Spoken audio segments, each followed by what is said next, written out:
చూస్తోంది. సో ఇప్పుడు ఐఆర్జీసీ తమ సైన్యాన్ని మోహరింపజేసింది స్టేట్ ఆఫ్ ఆర్మీస్కి సమీపంగా. కొన్ని నౌకలను కూడా తీసుకొచ్చి ఆ నౌకలన్నింటి చేత అక్కడ సీ మైన్స్ని పెట్టిస్తోంది ఐఆర్జీసీ.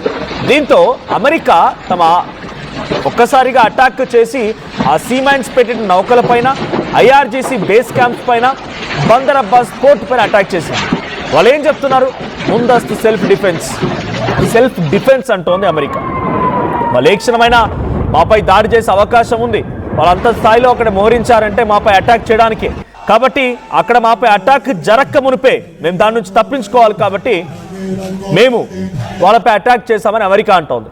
దీనికి ప్రతీకార చర్యలో భాగంగా కొన్ని వందల డ్రోన్లు ఖతార్ వైపుగా దూసుకొచ్చాయి. నిన్న ఈరోజు కువైట్ వైపుగా దూసుకొస్తున్నాయి. ఇప్పుడు గల్ఫ్ కంట్రీస్ ఉన్నటువంటి సౌదీ, యుఏఈ, ఖతార్, కువైట్, బనామా, బహ్రెయిన్, ఇరాక్ ఈ దేశాల్లో ఉన్నటువంటి ఎయిర్పోర్ట్లు అన్నిటి కూడా పూర్తిగా అంతరాయం ఏర్పడుతోంది. ఎటువంటి విమానాలు ఎగరడం లేదు. కొన్ని వందల సంఖ్యలో నిన్నటి వారి నుంచి ఇప్పటి వరకు కొన్ని 1000 డ్రోన్లు ఆల్రెడీ చెప్పింది. మన దగ్గర డ్రోన్ల ఫ్యాక్టరీ ఉందని చెప్పి ఇరాన్ చెప్పుకొచ్చింది. 1000 డ్రోన్లు గల్ఫ్ కంట్రీస్లోని దుబాయ్, సౌదీ, బహ్రాన్ ఈ ప్రాంతాల పైన భయంకరమైనటువంటి డ్రోన్ అటాక్ జరిగింది. కువైట్ పై ఇంకా జరుగుతూనే ఉంది. అయితే ఈ నేపథ్యంలో వాటన్నిటినీ అమెరికా తమ సెల్ఫ్ డిఫెన్స్ సిస్టంతో, దుబాయ్, సౌదీ, యుఏఈ కంట్రీస్ అన్నీ కూడా తమ సెల్ఫ్ డిఫెన్స్తో వాటిని గాల్లోనే పేల్చేస్తున్నాయి. ఈసారి ఇరాన్ ఒక రకంగా చెతికిల పడిందని చెప్పాలి. ఈ 2-3 రోజులుగా మళ్ళీ మొదలైనటువంటి యుద్ధంలో, డైరెక్ట్ అటాకింగ్స్లో ఇరాన్ పెద్దగా ప్రభావం చూపించలేకపోతుంది.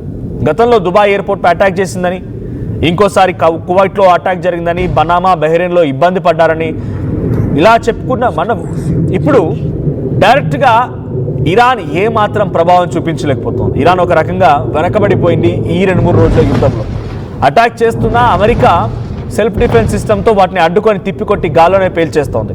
ఇప్పుడు అమెరికా ఏం చేస్తుందనంటే ఖతార్ వేదికగా జరుగుతున్న చర్చలని చెప్పి ఇరాన్ మొత్తాన్ని కూడా అటు డైవర్ట్ చేసి పెట్టిన కండిషన్స్ అని యాక్సెప్ట్ చేస్తున్నాం ఇరాన్ చెప్పినప్పటికీ, మీరు కండిషన్స్ యాక్సెప్ట్ చేసిన తర్వాత మళ్ళీ నాపై రెచ్చిపోతారు, కాబట్టి మిమ్మల్ని మొత్తంగా కిల్ చేయాలి, ఇక బతకనీయకుండా మళ్ళీ మొత్తంగా మీ ఫైనాన్సెస్ని, మీకున్నటువంటి గ్రాస్ రూట్స్ని మొత్తాన్ని కిల్ చేయాలని చెప్పి మళ్ళీ అమెరికా అధ్యక్షుడు డొనాల్డ్ ట్రంప్ ఎత్తుగడతోనే ముందుకు వెళ్తూ ఇరాన్పై అటాక్ చేస్తున్నట్టు కనబడుతోంది. బందర్ అబ్బాస్ పోర్ట్ పైన నిన్న జరిగిన దాడి ఇంకా కొనసాగుతోంది. ఒకసారి ఆ దాడికి సంబంధించి విజువల్ చూద్దాం.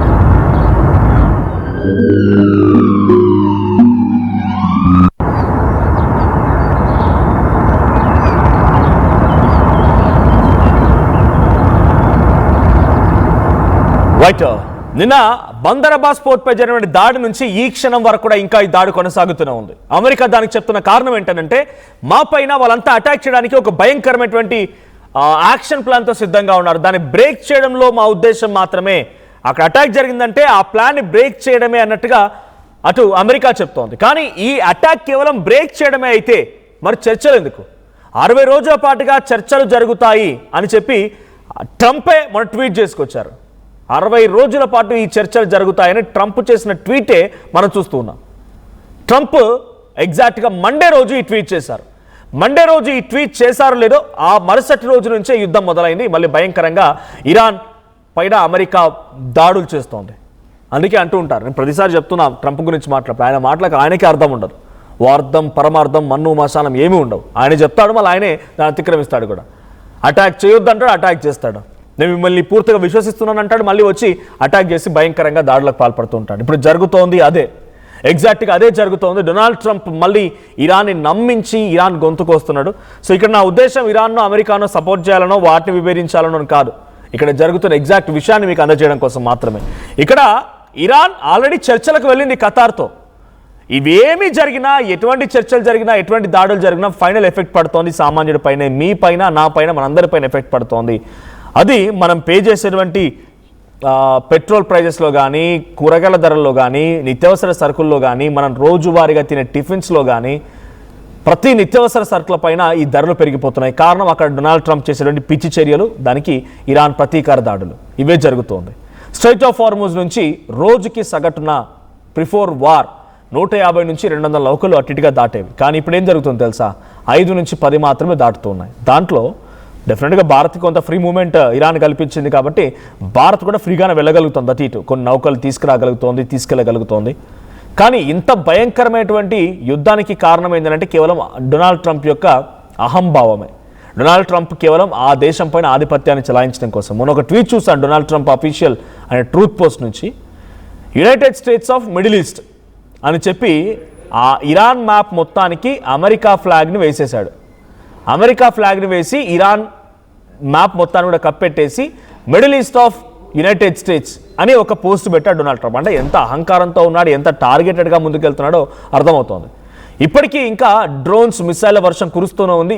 ఇరాన్ కూడా ఏమాత్రం తగ్గకుండా తమ దగ్గర ఉన్నటువంటి డ్రోన్ ఫ్యాక్టరీ అని ఎప్పుడో చెప్పిన ఇరాన్ ఆ డ్రోన్ అన్నింటి కూడా ఇటు ఖతార్, కువైట్, బనామా, బహ్రెయిన్, ఇరాన్ ఆల్రెడీ కువైట్పై అటాక్ జరిగింది. కువైట్పై అటాక్ని కువైట్ డిఫెన్స్ సిస్టమ్ తిప్పికొట్టింది. కానీ ఎంత తిప్పికొట్టినా, ఎన్ని అటాక్ జరిగినా, యుద్ధం కనుక ఆగకపోతే రానున్న రోజుల్లో ఇంకా తీవ్రమైన పరిణామాలు ఉంటాయి. కేవలం భారత్ ఒకటే మనం ఇబ్బంది పడుతున్నాం అనుకుంటే పొరపాటే, ప్రతి దేశం కూడా యుద్ధం కారణంగా ఇబ్బంది పడుతుంది. యూరోపియన్ నేషన్స్ అయితే ఏకంగా అల్లాడిపోతున్నారు. వాళ్ళకి ఆయిల్ లేదు, జనరేటర్స్ నడవడం లేదు, హీటర్స్ పనిచేయడం లేదు, ఎటువంటి విధానాలు లేక కల్లోలం అయిపోతుంది పరిస్థితి. నిన్న మొన్నటి వరకు మనకు రష్యా నుంచి కూడా కొంత ఆయిల్ కొనుగోలు ఉండేది కాబట్టి బతికి బట్ట కట్టగలిగారు.